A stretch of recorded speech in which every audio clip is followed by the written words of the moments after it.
Benefit બુલેટિનમાં આપનું સ્વાગત છે। હું છું મહેશ। નજર કરીએ અત્યાર સુધીના મહત્વના સમાચારો પર। સુરતમાં કપડાના ધંધામાં નુકસાની જતા દારૂનું વેચાણ કરતા યુવકને પોલીસે ઝડપી પાડ્યો।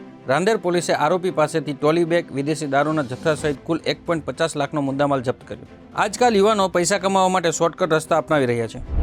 સુરત જિલ્લાના બારડોલી તાલુકાના મસાડ ગામે માનવતાને શર્મસાર કરે તેવી અત્યંત ચોંકાવનારી ઘટના સામે આવી। બારડોલીના મસાડ ગામે પ્રેમી યુવાનના પરિવારને આપી તાલિબાની સજા। પ્રેમી યુગલ ફરાર થઈ જતા યુવાનના માતા, બહેન અને ભાઈનું ગામમાં સરઘસ કાઢી થાંભલે બાંધી માર મારવામાં આવ્યો। મુન્દ્રા તાલુકાના ભોરાર ગામ નજીક નર્મદા કેનાલમાં 2 યુવાનો ડૂબ્યા। ઘટનાની જાણ થતાં ફાયર વિભાગની ટીમ ઘટનાસ્થળે પહોંચી રેસ્ક્યુની કામગીરી હાથ ધરી। મોડી રાત્રે કેનાલમાંથી 2 યુવાનની લાશ કાઢવામાં આવી। અકસ્માત કે આત્મહત્યા અંગે પોલીસે તપાસ હાથ ધરી।